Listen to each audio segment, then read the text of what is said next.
But power also means pylons that carry the nation's electricity across the land. Today, we're telling the story of the men that build them, the pylon men.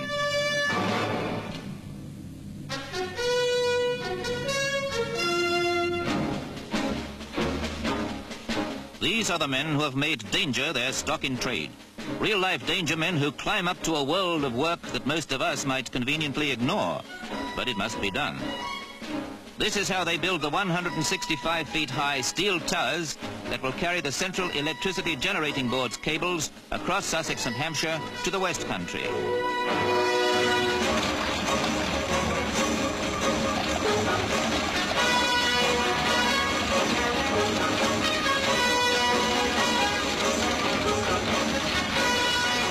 You might say that the pylon men work above the ground level controversy that goes on before the plans for Britain's power get the go-ahead.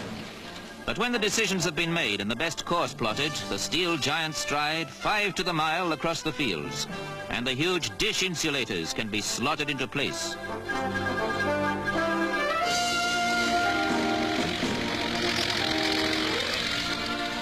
It's a long haul, and this is all weather work, seriously hampered by mud and rain. But on average, the pylon men complete 2.5 miles of their route every week.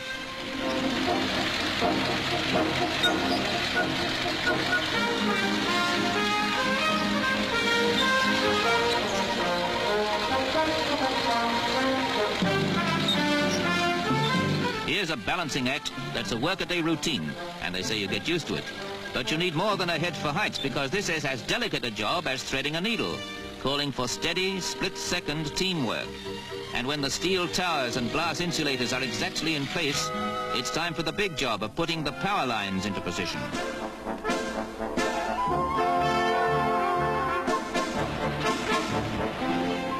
This is a hard slog that usually goes on miles from anywhere, so the pylon men have to be self-supporting and keep the tools of the trade with them on the spot, which means giant cable drums have to keep rolling across country as the towers go on ahead. 4 steel-cored, aluminium-coated conductor cables make what the pylon men call a bundle. Their job, to carry a 400,000-volt load of electric power to supply the national grid.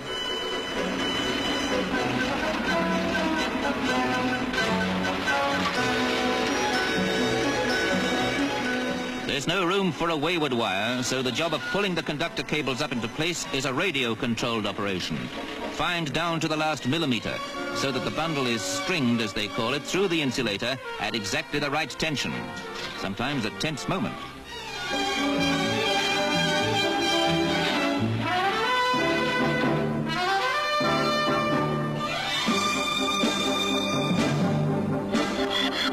Although in these days of automation we're cutting out the elbow work, joining up the cables to make a continuous power line hundreds of miles long is something that still goes best by hand.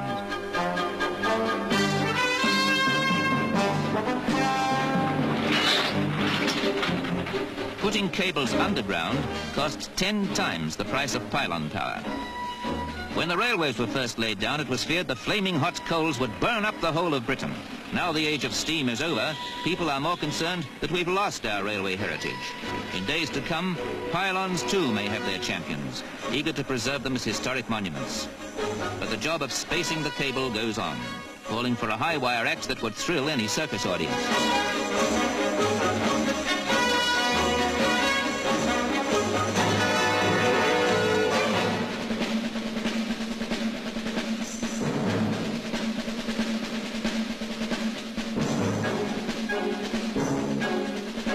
This is where the pylon men turn spacemen. So the wires don't bang together and short the whole system. They're kept apart by flexible spacers, what you might call keeping up the high tension.